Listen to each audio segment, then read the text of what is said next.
الحمد للہ رب العالمین، الصلاۃ والسلام علی سید الانبیاء والمرسلین، اما بعد۔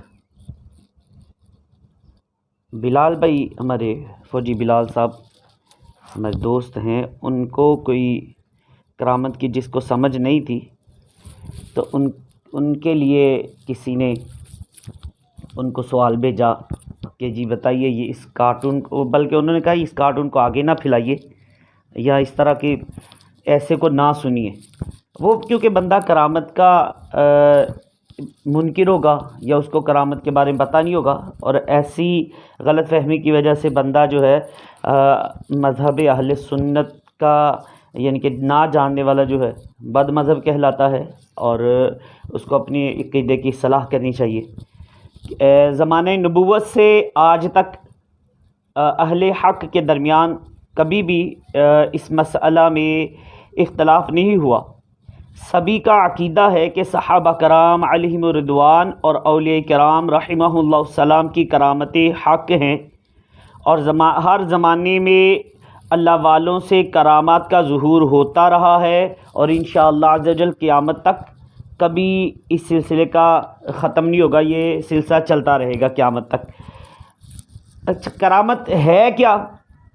مشہور مفسر حکیم الامت مفتی احمد یار خان نعیمی رحمۃ اللہ تعالی علیہ آپ فرماتے ہیں کہ اصطلاح شریعت میں کرامت وہ عجیب و غریب چیز ہے جو ولی کے ہاتھ پر ظاہر ہو۔ حق یہ ہے کہ جو چیز نبی کا معجزہ بن سکتی ہے وہ ولی کی کرامت بھی بن سکتی ہے، سوا اس معجزہ کے جو دلیل نبوت ہو، جیسے وحی اور آیات قرآنیہ وغیرہ۔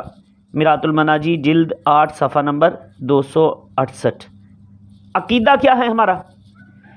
تو امام جلیل مفتی جن و انس نجم الملت والدین عمر نصفی رحمۃ اللہ تعالی علیہ آپ فرماتے ہیں کرامت الاولیاء حق فتظہر الکرامت علی طریق نقد العادت للولی من قطع مسافت البعیدت فی المدت القلیلہ۔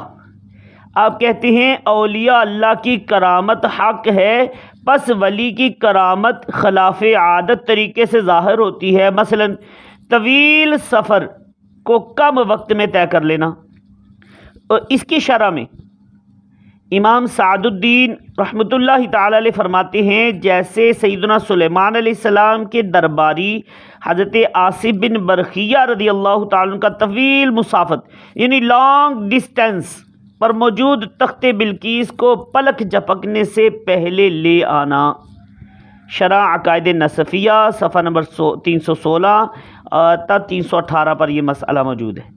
اچھا، بعد وصال کرامت کے بارے میں یہ جس کو نہیں پتہ ہوتا وہ پھر غلط بیان نہیں کرتے۔ اولیاء اللہ سے ان کے وصال یعنی ڈیتھ کے بعد بھی کرامت کا ظاہر ہونا یہ ثابت ہے، ان سے کرامت ظاہر ہوتی ہے، جیسا کہ امام ابراہیم بن محمد باجوری رحمۃ اللہ تعالی علیہ فرماتے ہیں جمہور اہل سنت کا یہی موقف ہے کہ اولیاء کرام سے ان کی حیات اور بعد الممات یعنی مرنے کے بعد کرامات کا ظہور ہوتا ہے۔ فقہ کے چاروں مذاہب جو امام شافعی ہیں، امام احمد بن حنبل ہیں، امام مالک ہیں اور امام اعظم ابو حنیفہ رحمۃ اللہ تعالی علیہ، چاروں مذاہب میں کوئی بھی ایک بھی مذہب ایسا نہیں جو وصال کے بعد اولیاء کی کرامات کا انکار کرتا ہو، بلکہ بعد وصال کرامات کا ظہور اولا ہے، کیونکہ اس وقت نفس قدورتوں سے پاک ہوتا ہے۔ تحفۃ المرید صفحہ نمبر 363۔ اچھا، منکر کرامت کا حکم کیا ہے؟ اگر کوئی کرامت کا منکر ہو تو اس کے لیے جو حکم ہے وہ بھی سماعت فرما لیجئے۔ اچھا، یہ عقیدہ ضروریات مذہب اہل سنت میں سے ہے، لہٰذا جو کرامات اولیاء کا انکار کرے وہ بد مذہب ہے، گمراہ ہے۔ چنانچہ امام اہل سنت امام احمد ظاہر رحمۃ اللہ تعالی فرماتے ہیں کرامات اولیاء کا انکار گمراہی ہے۔ فتاوی رضویہ جلد 14 صفحہ نمبر 324۔ اچھا، فقہ جو شرح فقہ اکبر ہے اس میں ہے کہ کرامات اولیاء قرآن و سنت سے ثابت ہیں۔ معتزلہ اور بدعتیوں کے کرامات اولیاء کا انکار کرنے کا کوئی اعتبار نہیں۔ شرح فقہ اکبر صفحہ نمبر 144 پر۔ ہاں، کرامت کی قسمیں بھی ہیں۔ علامہ یوسف بن اسماعیل نبہانی رحمۃ اللہ تعالی علیہ فرماتے ہیں کہ کرامات اولیاء کے موضوع پر اپنی کتاب میں آپ لکھتے ہیں، جامع کرامات اولیاء کی ابتدا میں کرامت کی آپ نے 70 سے زیادہ اقسام جو ہے وہ بیان فرمائی ہیں، اور اولیاء کرام سے ظاہر ہونے والی کرامتوں کی اقسام اور ان کی تعداد کے متعلق علامہ تاج الدین سبکی رحمۃ اللہ تعالی علیہ نے فرمایا، میرے خیال میں اولیاء کرام سے جتنی اقسام کی کرامتیں ظاہر ہوئی ہیں ان کی تعداد 100 سے بھی زائد ہے۔ تو کرامات اولیاء کی چند مثالیں بھی عرض کر دوں، مثلا مردہ زندہ کرنا، مردوں سے کلام کرنا، مادرزاد اندھے اور کوڑی کو شفا دینا، مشرق سے مغرب تک ساری زمین ایک قدم میں طے کر جانا، دریا کا پھاڑ دینا، دریا کو خشک کر دینا، دریا پر چلنا، نباتات سے گفتگو کرنا، کم کھانے کا کثیر لوگوں کو کفایت کرنا وغیرہ، یہ کرامات کی چند مثالیں ہیں۔ آئیے قرآن پاک سے بھی اس کا میں ثبوت کچھ عرض کر دیتا ہوں۔ سیدتنا مریم رضی اللہ تعالیٰ عنہ کے پاس گرمی کے پھل سردیوں میں اور سردیوں کے پھل گرمی میں موجود ہوتے۔ حضرت زکریا علیہ السلام نے حضرت مریم رضی اللہ تعالیٰ عنہ سے پوچھا، یہ پھل تمہارے پاس کہاں سے آتے ہیں؟ تو حضرت مریم رضی اللہ تعالیٰ عنہ نے جواب دیا، یہ اللہ پاک کی طرف سے ہیں۔ چنانچہ فرمان الہی کلما دخل علیہا زکریا المحراب وجد عندها رزقا قال یا مریم انا لک ھذا قالت هو من عند اللہ۔ جب زکریا اس کے پاس اس کی نماز پڑھنے کی جگہ جاتے، اس کے پاس نیا رزق پاتے، کہا اے مریم یہ تیرے پاس کہاں سے آیا؟ بولی وہ اللہ کے پاس سے ہے۔ پارہ نمبر 3 سورۃ آل عمران آیت نمبر 37۔ تو یہ آپ جب اس کی تفصیل پڑھیں گے، مفسرین نے فرمایا کہ یہ حضرت مریم رضی اللہ تعالیٰ عنہ ابھی جھولے میں تھی، پنگوڑے میں ہوتی تھی، تو بچپن میں ہی انہوں نے کہا اللہ کی طرف سے ہے۔ تو آپ کے پھر بیٹے نے بھی بچپن میں جھولے میں پنگوڑے میں ہی کہا انی عبد اللہ آتانی الکتاب وجعلنی نبیا۔ تو آپ کے بیٹے نے بھی پھر یعنی کہ اللہ تعالیٰ نے اس کو بھی یہ ہمت عطا فرمائی۔ تو حضرت مریم نے یہ جو باتیں کی، ایک یہ بھی کرامت ہے۔ اصحاب کہف کا 309 سال تک بغیر کھائے پیے سوئے رہنا بھی کرامت کی دلیل ہے نا۔ اور حدیث پاک سے بھی سن لیجئے کچھ۔ کتب حدیث میں کرامات پر بے شمار روایات موجود ہیں۔ بعض علماء اور محدثین نے اس موضوع پر مستقل کتابیں تحریر فرمائی ہیں۔ ایک روایت ملاحظہ فرمائیے، ہمارے پیارے پیارے آقا مدینے والے مصطفیٰ صلی اللہ علیہ وسلم کے پیارے صحابی سیدنا عبداللہ رضی اللہ تعالیٰ عنہ کے علم غیب دیکھیے کہ اپنی موت یعنی نوعیت موت اور حسن خاتمہ وغیرہ سب کی خبر پہلے سے دے دی۔ چنانچہ سیدنا جابر رضی اللہ تعالیٰ عنہ فرماتے ہیں جب غزوہ احد ہوا تو میرے والد نے مجھے رات کو بلا کر فرمایا، میں اپنے متعلق خیال کرتا ہوں کہ نبی پاک صلی اللہ علیہ وسلم کے صحابہ میں پہلا شہید میں ہوں گا۔ میرے نزدیک رسول اللہ صلی اللہ علیہ وسلم کے بعد تم سب سے زیادہ پیارے ہو، مجھ پر قرض ہے، تم ادا کر دینا اور اپنی بہنوں کے لیے بھلائی کی وصیت قبول کرو۔ سیدنا جابر رضی اللہ تعالیٰ فرماتے ہیں ہم نے دیکھا صبح سب سے پہلے شہید وہی تھے۔ بخاری شریف جلد 1 صفحہ نمبر 454 اور حدیث پاک نمبر 1351۔ یہ مختصر بیان کی ہے، اب اس میں پڑھ لیں گے تو تفصیل بھی مل جائے گی۔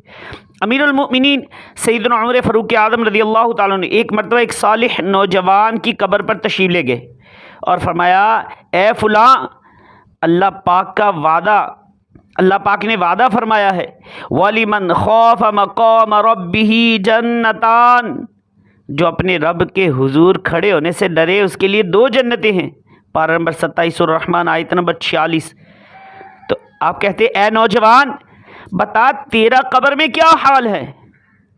اس صالح نیک نوجوان نے قبر کے اندر سے آپ کا نام لے کر پکارا اور بلند آواز سے 2 مرتبہ جواب دیا، اے امیر المؤمنین میرے رب نے مجھے یہ دونوں جنتیں عطا فرما دی، اے امیر المؤمنین میرے رب نے مجھے یہ دونوں جنتیں عطا فرما دی۔ حجت اللہ علی العالمین صفحہ نمبر 612۔ اس کی مزید اگر جاننا ہو تو اس آیت مبارکہ کی تفصیل جو ہے اس میں چلے جائیں، انشاءاللہ اور بھی کافی کچھ آپ کو مل جائے گا۔ سیدنا سفینہ رضی اللہ تعالیٰ عنہ کی کرامت بھی بہت مشہور ہے کہ یہ روم کی سرزمین میں دوران سفر اسلامی لشکر سے بچھڑ گئے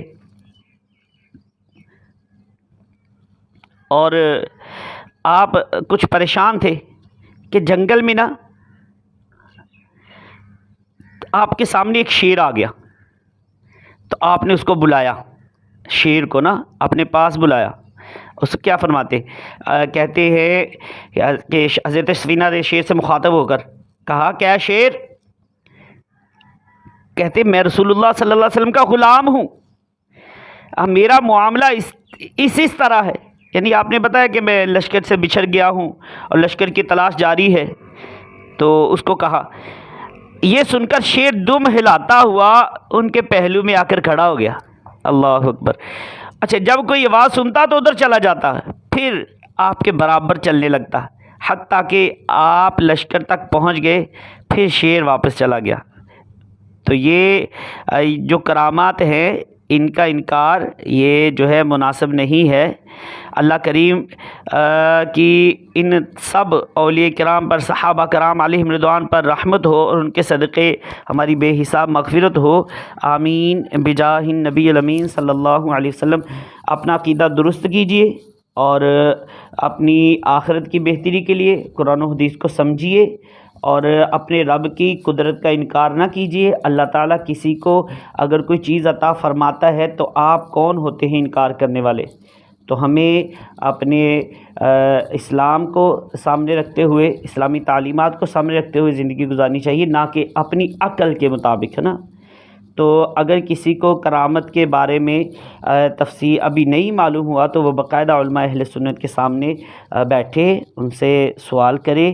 آپ کو مزید اور اگر اس کی، ویسے میں نے کوشش کی ہے بیان کرنے کی، لیکن پھر بھی اگر کوئی کمی بیشی رہ گئی ہو تو بیٹھ کے تفصیلاً اس کے بارے میں معلومات کی جا سکتی ہے۔ اللہ پاک سے دعا کرتا ہوں اس کو میرے اور آپ کے لیے ذریعہ نجات بنائے اور خاتمہ ایمان پر فرمائے، مسلک اہل سنت پر قائم دائم رہنے کی توفیق عطا فرمائے، آمین بجاہ النبی الامین صلی اللہ علیہ وآلہ وسلم۔